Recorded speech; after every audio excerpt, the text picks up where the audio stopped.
file of men move slowly through the night to the mysterious cave by the sea to unveil the stories of the past. Listen to the weird circle.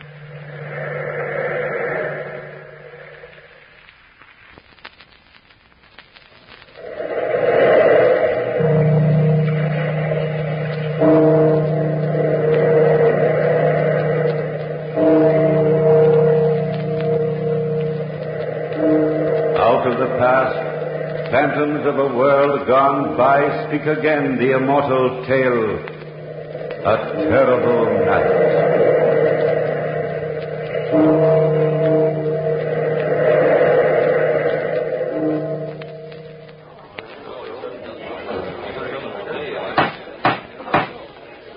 Silence in the court. Next witness, please. If Your Honor, please. The next witness is Charles Castar, the defendant in this case. Will Mr. Castar please take the stand? Silence in the court. Place your left hand on the Bible. Do you swear to tell the truth, the whole truth, and nothing but the truth? I do. Suppose, Mr. Castar, you tell this court your story in your own words. From the very beginning? Don't be afraid. From the very beginning. Well, I don't know where to start, to be honest. I feel like a man that's drowning. I guess it started the night my wife, Bertha, and her brother, Dick Linton, were helping me to pack my suitcase. Dick and I were preparing to go on a hunting trip in Canada, in the northwest section, when... And don't forget to put the compass in, Charlie. A hunting man needs a compass, you know. Sure he does. Keeps him from getting lost. See how bright my wife is, Dick? She knows all the answers. I didn't mean it that way. I know, Bertha, I know. It's just that when a gal's brother and husband go gallivanting off on a hunting trip to the North Woods, a gal wants to know they're coming back safe. You worry about Charles, Bertha. You know me. I never get lost.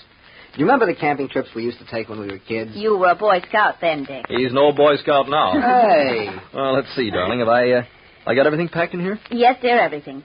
Woolen underwear? You're a lucky man to have a wife gun like my cartridges? sister, Charles. For both guns? Mm-hmm. The cartridges for the hunting gun are in the rear pocket of this suitcase. Uh-huh. And for the .38, they're in your holster. Oh, good girl. Where's your suitcase, Dick? Oh, it's checked at the station. Hey, what time is it? Well, it's almost 10 p.m. Oh, we better be going along, darling. I like to catch my trains with ease. I'll help you close the suitcase, Charles. The best suitcase sitter runner in the world. Yeah, I see what you mean. Yeah, there, that does it. You can get off now. Have a nice trip, both of you. Bring back at least 2 dozen deer. Oh, at least, sis. Bye, honey. Bye. Oh, don't forget your muffler, darling. It's in the closet downstairs. And please be careful. When little boys play with guns, well, you know how dangerous guns can be.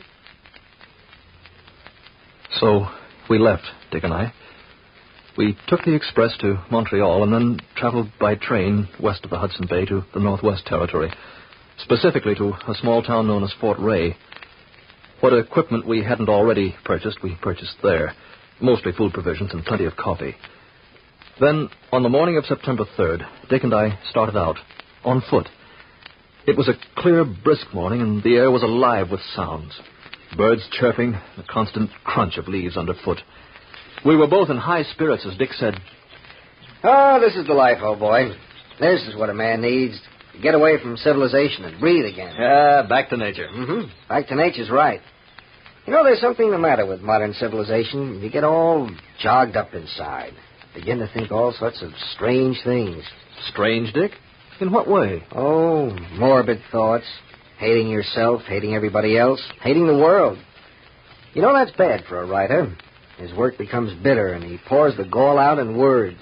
Paints the world he sees in gray overtones. You mean like that last story you sold? Yeah. It was a depressing story, but that was my mood. Both you and Bertha have morbid emotional streaks. Well, Sis and I are very much alike in many ways.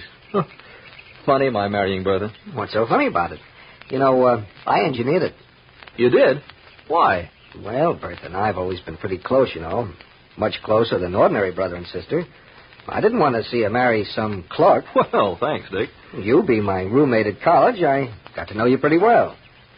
Yeah, Sis and I have the same likes and dislikes, and I just knew you were right for her. You mean to tell me I didn't have anything at all to say about it? Sort of. Sort of? Well, Bertha's beauty, her chemistry, if you like, and youth took care of the rest. You sound like an old man airing philosophy. I told you, I've been civilized too long. You've been a bachelor too long. I think I'll dig up a nice young girl for you. Marriage is a sensation, Dick. Well worth a try. Well, I don't quite like the idea of digging up a girl for me. Sounds like she's been buried already. Here, we turn this way, to the north now. Are you sure? Of course I'm sure. I know these north woods like a... Like a book. Yes, like a book. You'll never get lost with me. We'll be at the next port by 6 this evening. I still think we ought to have taken a guide along. Oh, nonsense. Nothing to worry about. Nothing to worry about at all. Just stick to Dick Linton and you can't go wrong. Nothing to worry about. That's the way writers are. So sure of themselves. Except they ought to stick to paper and pencil, not to their memories of North Woods. At 6 o'clock in the evening, there wasn't a fort in sight. And by 10 o'clock that night, even die-hard Dick had to admit...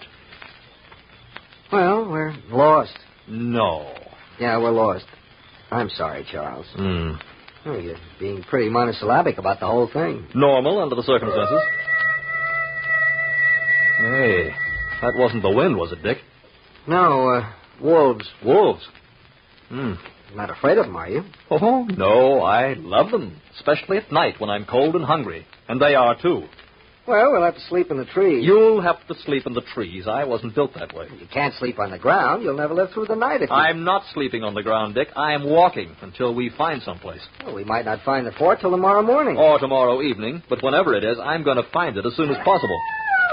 Even sooner than that, if that keeps up. You coming with me? Sure, I'm with you. Oh, boy, I'm hungry. Oh, say, wouldn't a nice, thick, luscious steak taste good? You know, one of the charcoal broiled variety, dripping with butter and fried onions. Oh, stop it. Or one of Bertha's lamb stews with mashed potatoes and rich tomato gravy. If you want to die, just keep on talking. Just the thought of food, and I'm a murdering maniac. Or how about a real English roast beef with Yorkshire pudding? Oh, you're asking for it. I wonder just how hungry that wolf is. Maybe he won't mind if his meat isn't cooked, huh? I'm sure he won't. They're carnivori, which means in Latin carnivorous, or man-eaters. Hey, Charlie. Huh? Look, straight ahead of you. Isn't that a light over there? Well, yeah, I think so. Maybe it's the fort. No, it's not the fort here. We're miles off the beaten track. Well, what is it then? I don't know. Looks like a cabin from here. Oh, I'm not particular. Let's find out. Fine, I'll lead the way. Oh, no. You've led the way so far, but this time, Dick, my boy, I'm leading. Follow Charlie and see some food. Food? Food. Whoever lives there must eat. Maybe it's not steak, but it's something.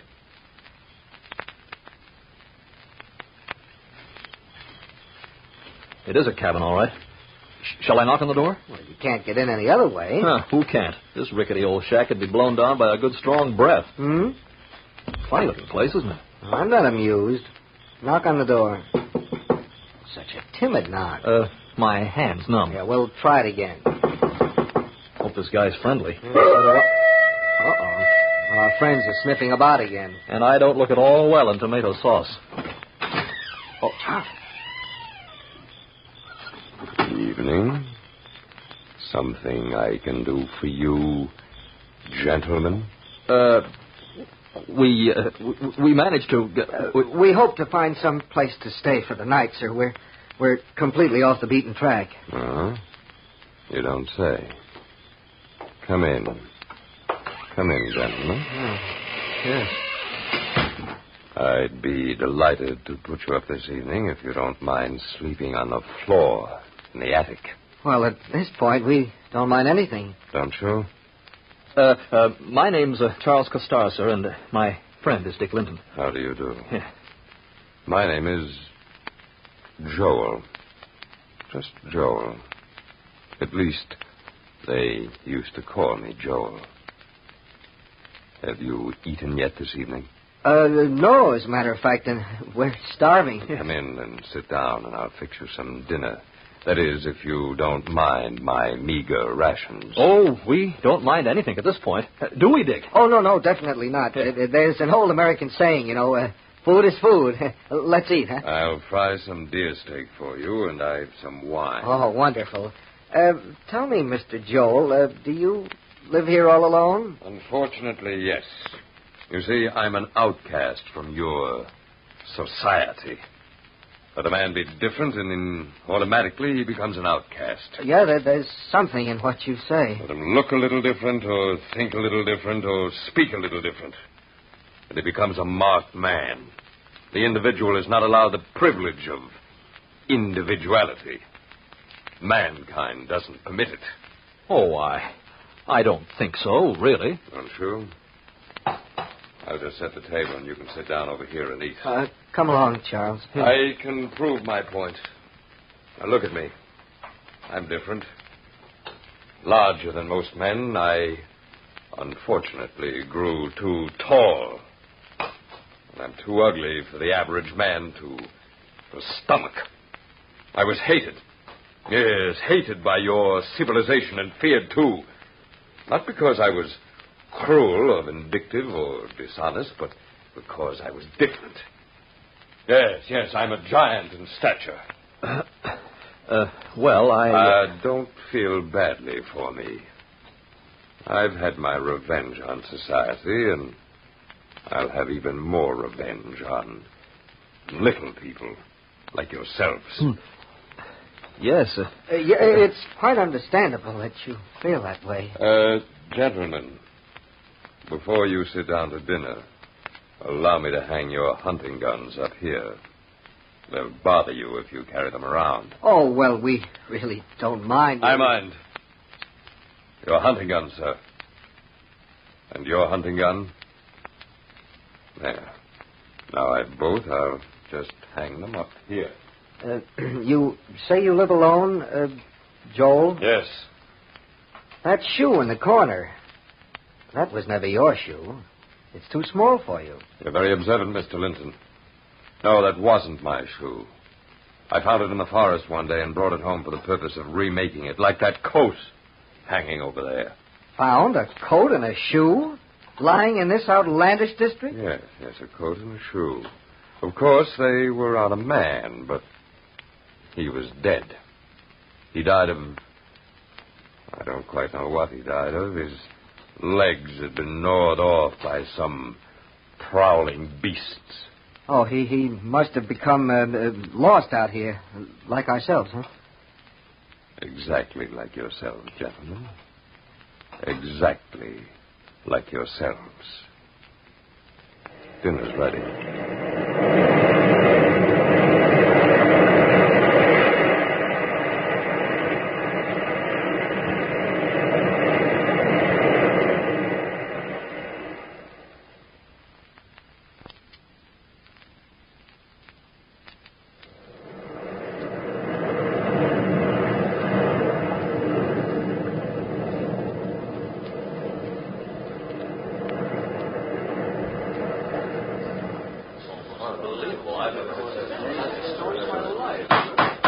Silence in the court.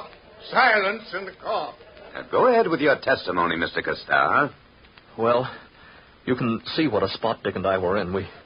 We didn't trust that man for a second. Believe me, he was... Well, darn it anyway, the man was unbalanced. It was well after we finished eating dinner that Joel lit a good, warm, roaring fire in the fireplace, and then... Well, gentlemen, it's time to retire. I'm sleepy, and I'm sure you two are. Yes, very sleepy. Mind if we take our guns upstairs? I'd like to clean You them. won't need them this evening. You can clean them in the morning. Come along, please.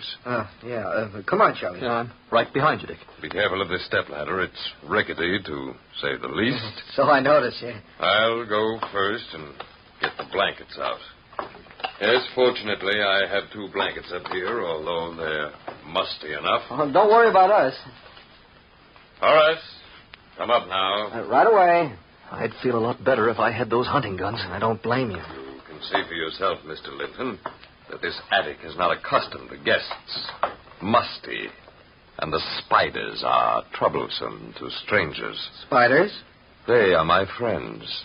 My only friends.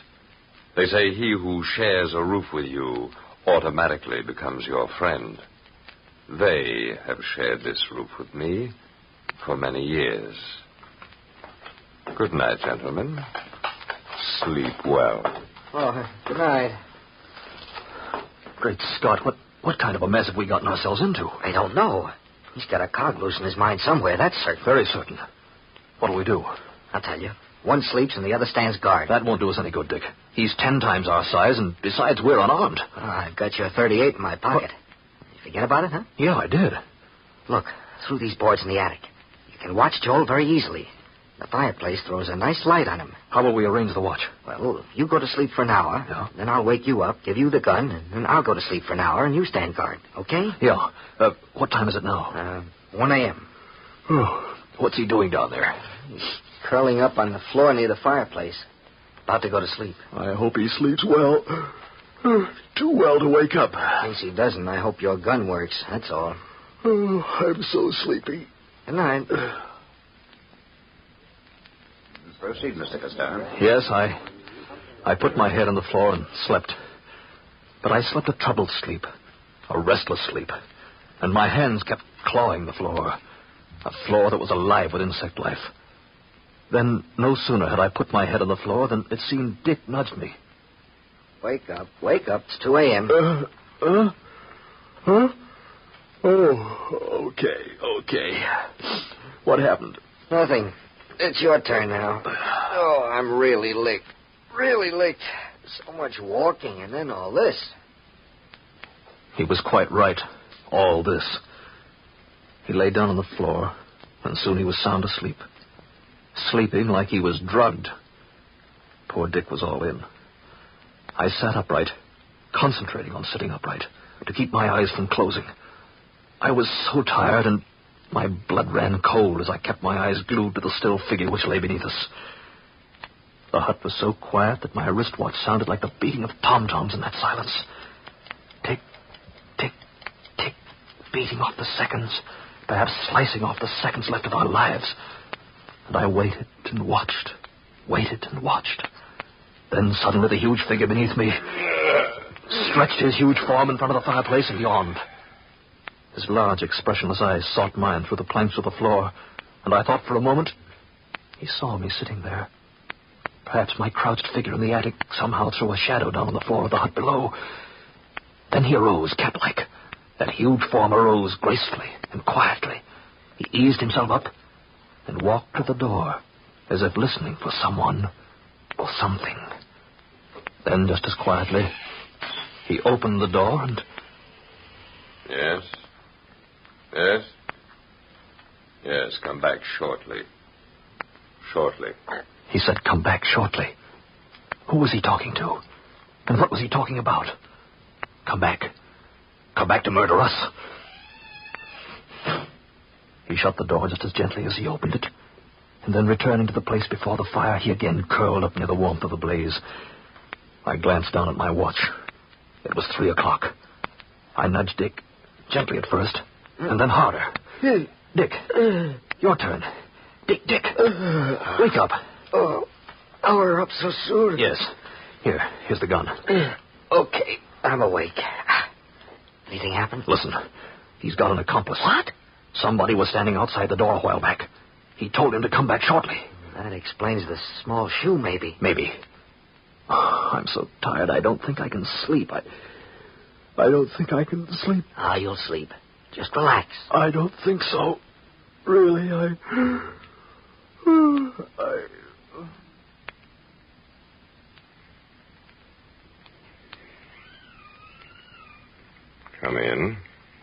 Come in. Yeah? Are they asleep now? Yes, fast asleep, the poor fools. One of them thought he could stay awake. I could see them taking turns staying awake. But I put enough dope in their wine to knock them out completely. Have they much money with them? Who knows? But whatever they have, we need. Here. Give me that log you brought in. Here you are. Now I'll splinter it like this. And light one end of it. Nothing like this wood burning to dope them completely. What will we do with them later? Put them outside for the animals. I'll wait down here for you. You go upstairs. I won't be long. These things never take very long. Dick, give me the gun. Give me the gun. Dick, have you fallen asleep? Dick, wake up. Dick, are you doped? Dick, he's coming at us. Give me the gun. Give me the gun. Please, Dick, give me the gun. There, I've got the gun now. You're laughing at me. You're laughing. Time to wake up now for the last time. No, take this. There, that's got you. That's got you. Where's your friend? Where's the little man? Dick, help me find the little man now. Help me. Dick.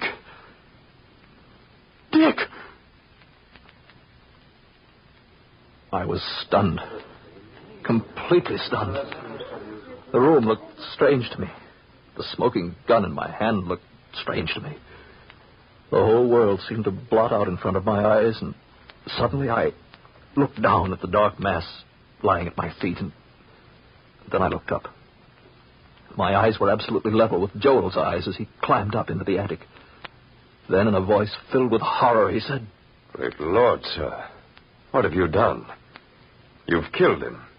And he was just about to wake you. Yes, I killed Dick Linton, my best friend, when he was just about to wake me. I'd been dreaming, and I killed him. Thank you, Mr. Castar. My next witness is Dr. Harding. Dr. Harding, will you please take the stand? Yes, sir. Place your left hand on the Bible. Do you swear to tell the truth, the whole truth, and nothing but the truth? I do. You heard the testimony of the defendant, Dr. Harding. I did, sir.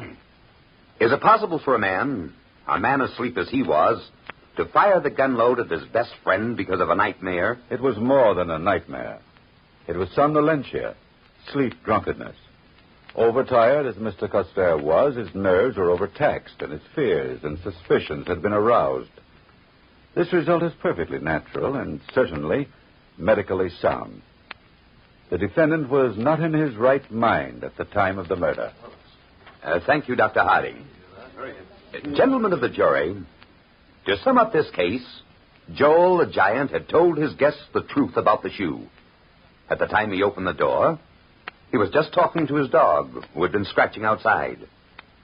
But to a man mentally exhausted and filled with fear, Joel's actions were certainly those which would arouse suspicion. Gentlemen, in behalf of my client, I beg leniency. Leniency.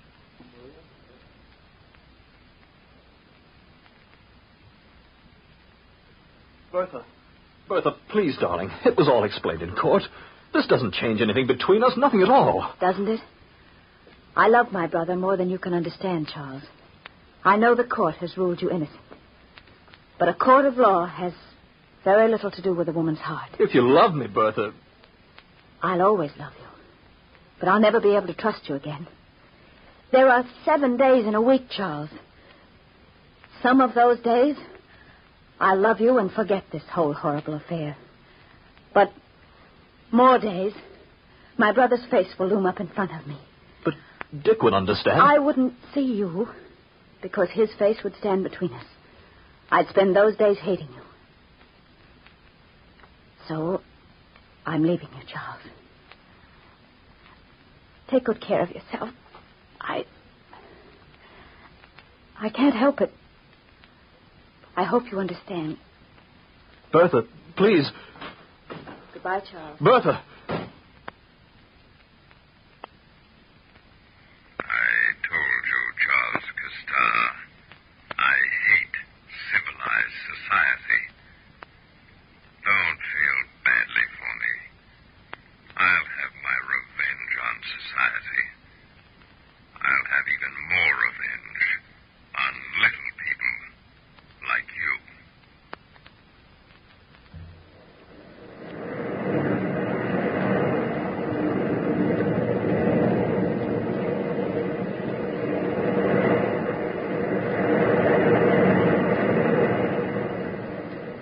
From the time-worn pages of the past, we have brought to you the story, A Terrible Night. Bellkeeper, toll the bell.